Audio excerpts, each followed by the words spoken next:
This is the PewDiePie angle. Ever wondered how our brain learn new things? Why we procrastinate?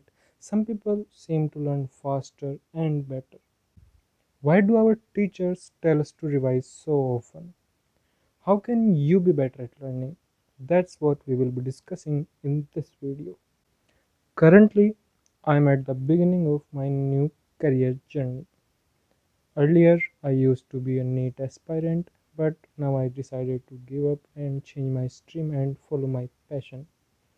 But उस दौरान मैंने काफ़ी problems face की learning से related NEET से related मैं काफ़ी बार रिवाइज करता था बट मुझे याद नहीं होता था and I used to procrastinate a lot now I am at the beginning of new career and उन प्रॉब्लम्स को सॉल्व करना भी मेरे लिए बहुत ज़्यादा इम्पोर्टेंट हो गया है so I studied how our brain works वो लर्न कैसे करता है how can we be better at learning. We will discuss some methods that I read in some books in this video. Our brain operates in two different modes. The first one is focus mode and the second one is diffuse mode. The focus mode is active when you are deeply focused solving a problem, like doing some math question or physics question which you have already done multiple times and trying some new techniques in it. It operates on a definite pathway. It's like using Google Maps in a city to reach your destination. Every road is already fixed and you have to just travel that definite path and you will reach your destination without any problem. But the diffuse model is completely different. Talking about diffuse model, it works when you are not actively doing something, like when you are going for a long walk or bathing. What happens is it allows your thoughts to roam freely in your subconscious mind and connect possible dots. Dots means information, parts of information. You don't feel it working, but suddenly you will get an idea. It's like walking in a forest and trying to reach a destination. The paths are not fixed, some paths are interlinked, but if you will start walking a path, there is a not definite fixed path and you can roam freely. Use a number of ways or create a new way to reach your destination. It's hard, but it often results in something completely new, like novel ideas or concepts you never thought of before. To explain it better, we will talk about Thomas Edison and Salvador Dali, a Spanish artist, and how they used to switch between these modes effectively. What Thomas Edison used to do was sit in a chair holding ball bearings in his hand. The moment he would drift off, the ball bearings would fall off, waking him up with a sound. This sudden waking up will and he would switch up from the diffuse mode back to focus mode. And this gave him immense ideas for one of his thousand patents. He just had this technique led to thousands of his patents. He used to write those patents. Salvador Dali also used a similar technique. Just instead of a ball bearings, he used something handy, keychains. When we are trying to fall asleep or taking a long walk, the moment we switch back to focus mode, we often forget the ideas due to our short working memory. We will discuss about it more in the video further. You should always keep a diary to note down these thoughts because you will forget them later. In the next part, we will talk about procrastination. It's that thing you do when you think I should do something else or I will take a quick break, like using your mobile phone before doing the hard work. Procrastination happens when you find a task very hard or new. It's a reaction by your nervous system that activates pain receptors in your brain. Your brain wants you to do something pleasant and avoid the difficult task to conserve energy. The science behind is that the focus mode consumes effort and energy, while the diffuse mode offers short-term pleasure but disrupts your workflow. A common solution is the Pomodoro technique. You can use a timer for 25 minutes for work without interruption. You can use a timer for 25 minutes of focused forced work without any interruption. After that, you can take a 5-minute break. 5 minutes. After that, you can take a 5-minute break to switch your brain from focus mode to diffuse mode to connect the dots, but don't use your smartphone or do any other or do any other high dopamine activity during this break. Personally, what works for me is doing work in focus mode for as long as I can and then taking a slightly longer break.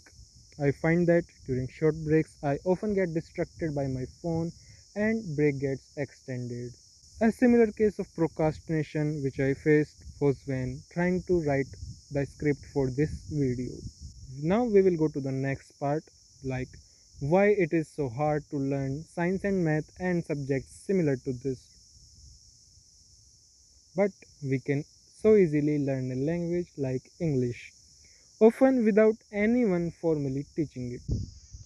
Have you ever wondered why it is so hard to learn science and math, but we can so easily learn a language like English if it is your native language, often without anyone teaching it us? Like we learn it just from our family speaking to it or telling us something in this language. The issue is that science and math concepts are abstract.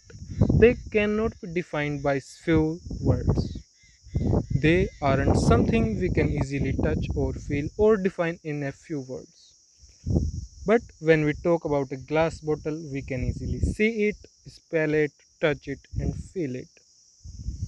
There's a similar case with emotions also. We can feel emotions, but not as concretely as a glass. That's why many people struggle with understanding of emotions also.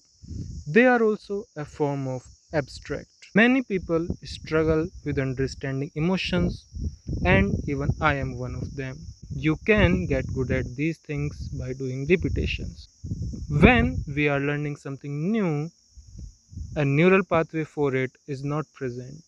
It develops over time as we practice it again and again.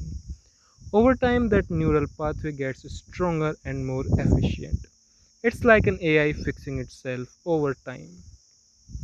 Struggle is a sign that learning is happening. The example is my own struggle. I was initially struggling with speech and hand coordination while speaking in front of camera, but now I am actively working on it and improving over the time.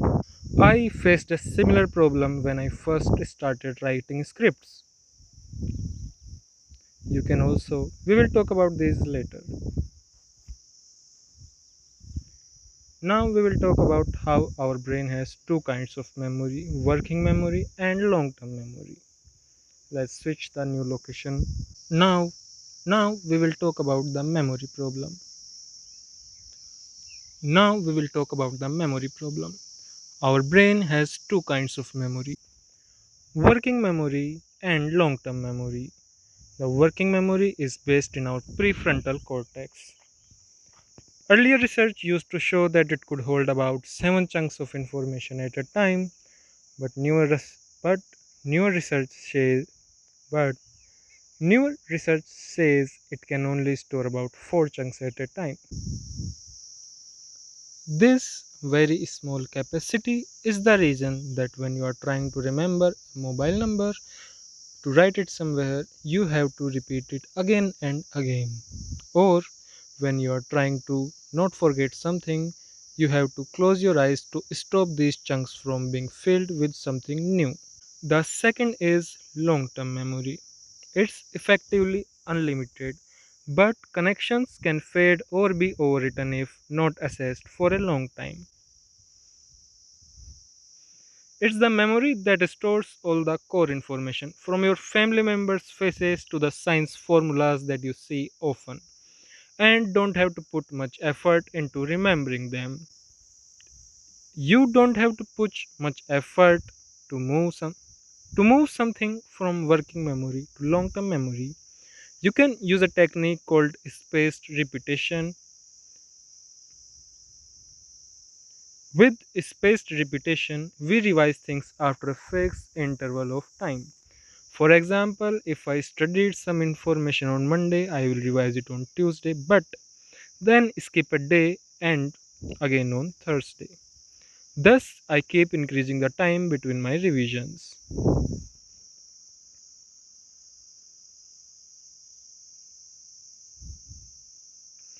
This reinforces this reinforces the neural connections, and solidifies our memory. First, the brain uses two modes for learning: focused and diffused. Use each at the right time. Use each at the right time and you will get the desired results. Second, we talked about procrastination, a neural response to discomfort, not a moral failing. Third, hard subjects are abstract and require practice and repetition to build strong neural pathways. Fourth, fourth and last, memory. It is built through intentional practice.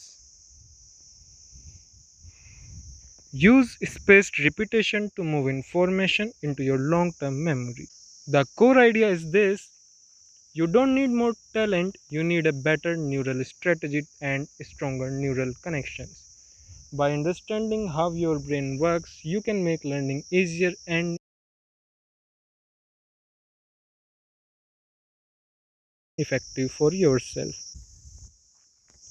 अब ये last segment है, अगर आपने अब तक देख लिया तो thank you. This is the behind the scenes. अभी तो मैं खेतों में शूट कर रहा हूँ, सही चल रहा है। एंड